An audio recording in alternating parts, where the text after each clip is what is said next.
বিসমিল্লাহির রহমানির রহিম। আসসালামু আলাইকুম। কেমন আছেন আপনারা সবাই? আলহামদুলিল্লাহ, আমিও ভালো আছি। আজকে আপনাদের মাঝে আমি নিয়ে আসছি কই মাছ ভুনার রেসিপি। তো কই মাছ ভুনা করতে যা যা লাগবে এখানে আমি পাঁচটি কই মাছ নিয়ে নিয়েছি। এখানে আমি কই মাছটাকে ভালোভাবে ধুয়ে সামান্য একটু হলুদের গুঁড়ো, সামান্য একটু মরিচের গুঁড়ো এবং সামান্য একটু লবণ দিয়ে এটাকে ভালোভাবে মাখিয়ে নিয়েছি। আমি 10 মিনিটের মতো এটাকে মাখিয়ে ম্যারিনেট করে রেখেছি। আর লাগবে এখানে পেঁয়াজ কুচি, আদা রসুন বাটা, হাফ চামচ পরিমাণ এখানে জিরার গুঁড়ো আছে, 1 চামচ পরিমাণ ধনিয়ার গুঁড়ো আছে, কিছু পরিমাণ টমেটো নিয়েছি এরকম ছোট করে কেটে, এরকম লাগবে কাঁচামরিচ এবং কিছু পরিমাণ ধনিয়া পাতা।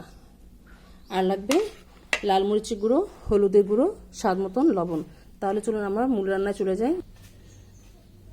আমি চুলোর কাছে চলে আসছি, এখন জালটা জ্বালিয়ে দিব। বিসমিল্লাহির রহমানির রহিম। তেলটা একটু গরম হলে তারপরে এর মধ্যে আমরা মাছগুলো দিয়ে দিব। আমাদের তেলটা গরম হয়ে গিয়েছে, এখন এর মধ্যে আমি মাছগুলো দিয়ে দিব। বিসমিল্লাহির রহমানির রহিম।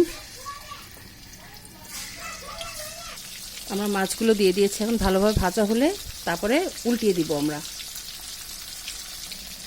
আমাদের এক পিঠ ভাজা হয়ে গেছে, এখন আমরা উল্টিয়ে দিব।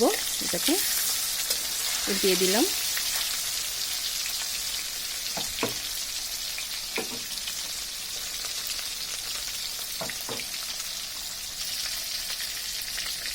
আমাদের দুপাশ ভাজা হয়ে গিয়েছে, এখন আমরা এটাকে নামিয়ে ফেলবো।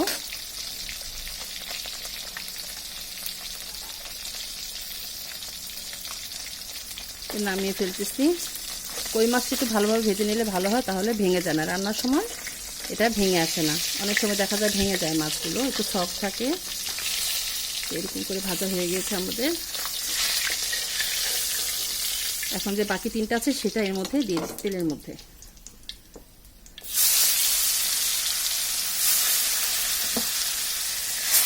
দিয়ে দিলাম।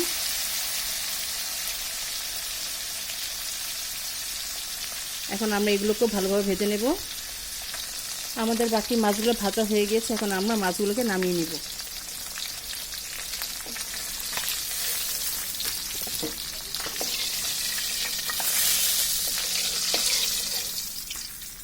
মাছগুলোকে এখন নামিয়ে নিলাম।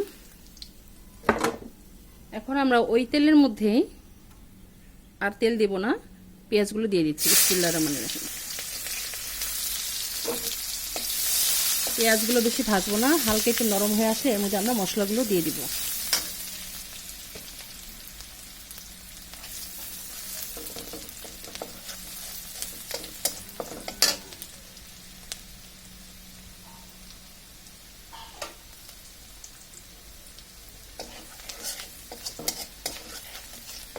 আপনারা টমেটোটা দিতে পারেন, আবার স্কিপও করতে পারেন। টমেটোটা দিলে কি হয়, মশলাটা অনেকটা ঘন হয়, আবার খেতেও ভালো লাগে। সেজন্য আমি এর মধ্যে কিছু পরিমাণ টমেটোটা দিয়ে দিব। এখন আমি অল্প করে পানি দিয়ে দিচ্ছি।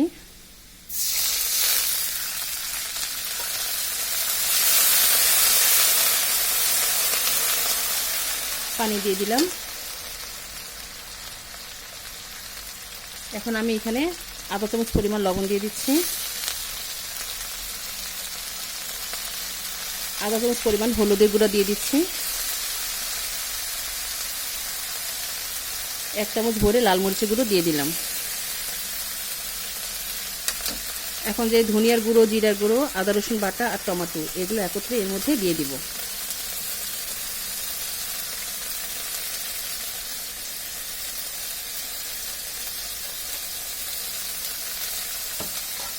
সামান্য একটু পানি লাগবে, তা না হলে মশলাটা পুড়ে যেতে পারে। মশলাটাকে এখন ভালোভাবে কষিয়ে নিচ্ছি।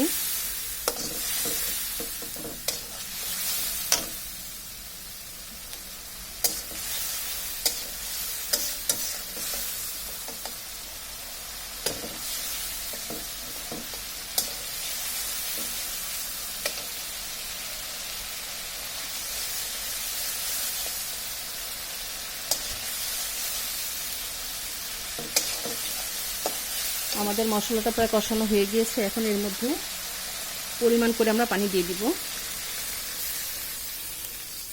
আর সামান্য একটু দেব।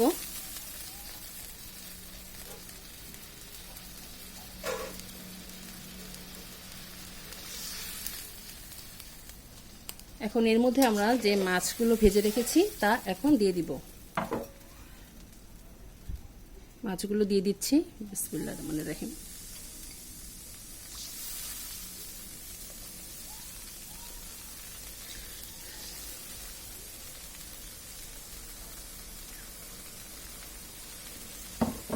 তো হালকা করে নেড়ে দেব।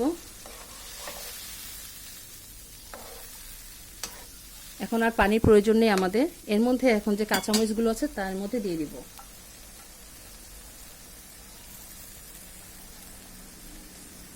কাঁচামরিচগুলো দিয়ে দিচ্ছি। এটা প্রায় বলক চলে আসতেছে। এখন আমরা এটাকে মিডিয়াম আঁচে রান্না করে নেব। চুলাটা অর্ধেক করে দিই। এটা রান্না হওয়া পর্যন্ত আমরা এখন অপেক্ষা করব। তাহলে কিছুক্ষণ পর আমরা আবার ফিরে আসছি। আর কিছুক্ষণ রান্না হবে আমাদের। এখন আমরা একটু ফিরে আসলাম আবারও দেখার জন্য। আর কিছুক্ষণ রান্না করতে হবে এটাকে। একটু ঘন হলে আমরা নামিয়ে ফেলবো। এখন এর মধ্যে যে ধনিয়া পাতাগুলো দেখিয়েছিলাম সেটা কেটে নিয়েছি। এখন এর মধ্যে আমরা এগুলোকে দিয়ে দিচ্ছি। দিয়ে দিলাম ধনিয়া পাতাগুলো। হালকা একটু নেড়ে দেই।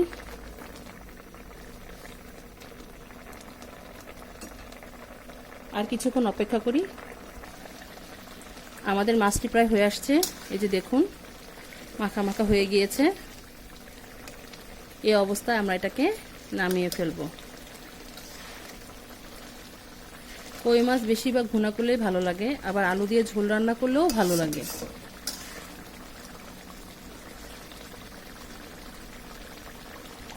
এখন আর রাখবো না, আমরা চুলাটা বন্ধ করে দিই। তৈরি হয়ে গেল আমাদের মজাদার কই মাছ ভুনা রেসিপি। দেখুন মাশাআল্লাহ, আলহামদুলিল্লাহ, দেখতে কত ভালো লাগছে। এটা খেতেও ভীষণ মজা। আপনারা অবশ্যই এই কই মাছের রেসিপিটা একবার হলো ট্রাই করবেন। ইনশাআল্লাহ আপনাদেরটাও আরও ভালো হবে। তো আমার এই রেসিপিটা আপনাদের কাছে কেমন লেগেছে অবশ্যই কমেন্ট করে জানাবেন। আর আমার জন্য দোয়া করবেন, আমি যেন আপনাদের মাঝে আরও নতুন নতুন রেসিপি নিয়ে আসতে পারি। তো আজ এই পর্যন্তই। আপনারা যে যেখানে আছেন ভালো থাকেন, সুস্থ থাকেন। আল্লাহ হাফেজ।